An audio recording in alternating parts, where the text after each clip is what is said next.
بيان إلى الرأي العام العالمي باسم الكومينات والمجالس في مدينة الطبقة. ندين ونستنكر بشدة الهجمات الوحشية والهمجية للدولة التركية الفاشية المتكررة على مناطقنا الآمنة، وكان آخرها الاستهداف بالأسلحة الكيماوية المحرمة دولياً التي استهدفت رفاقنا الغاريلا، والتي استشهد على أثرها 17 رفيقاً ورفيقة انضموا إلى كوكبة الشهداء مزينين السماء بمصابيح ومشاعل الحرية. كل ذلك تم على مرأى ومسمع الأمم المتحدة والهيئات والجمعيات والمنظمات الحقوقية والإنسانية التي لم تحرك ساكناً ولن تصدر أي تصريح يدين هذا العمل الوحشي. ونقول لأردوغان المجرم: إننا باقون على العهد وسائرون على دماء شهدائنا الأبطال،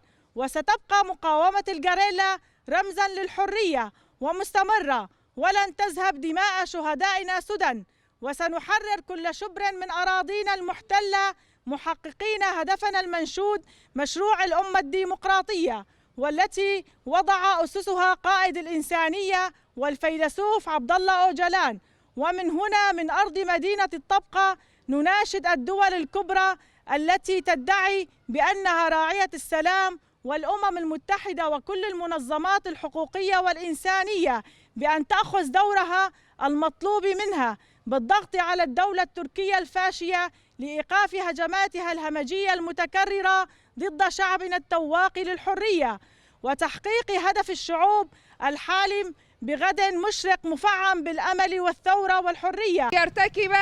مجزرة جديدة أدت لاستشهاد 17 مقاتلا ومقاتلة من قوات الغاريلا الذين دافعوا عن أرضهم وشعبهم وشعوب المنطقة بكل شجاعة وبسالة. ورغم ضعف الإمكانيات إلا أن عزيمتهم كانت القوة الحقيقية التي حركتهم للوقوف بوجه المحتل التركي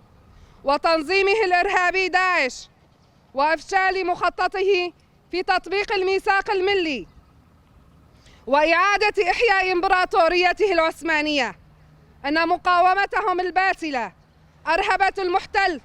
وأقضت مضجعه وأفشلت مخططاته الرامية إلى احتلال أرضنا، ما جعله يدرك جيداً أنه يواجه جبالاً رواسي كانوا ولا يزالون الصخرة التي تحطمت عليها أحلامه وأوهامه.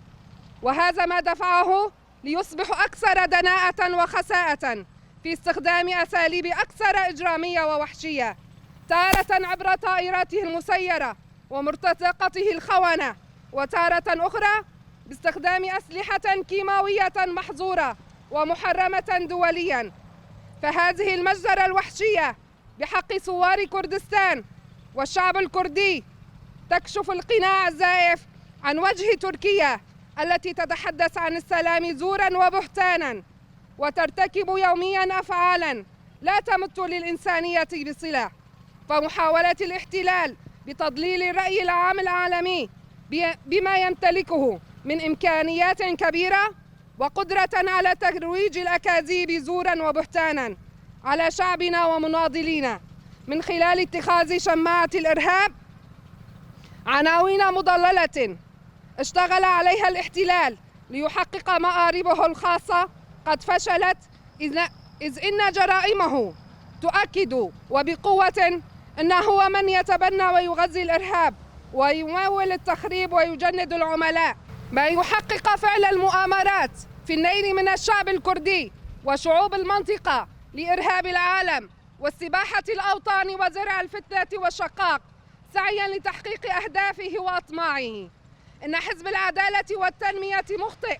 أن توهم أن أساليبه النازية ستضعف من صمود الشعوب الحرة أو تكسر مشروعنا الديمقراطي، فنحن سنواصل صمودنا وتمسكنا بأرضنا ونقاوم المحتل حتى ندحره. باسم مكتب تجمع نساء زنوبيا في الطبقة وريفها نعزي أهالي الشهداء ونعزي أنفسنا بخسارة 17 أيقونة ثورية ناضلوا بأرواحهم في سبيل حماية شعبهم. نعاهدهم على السير على خطاهم وندعو جميع الأحرار من الثوار والثوريات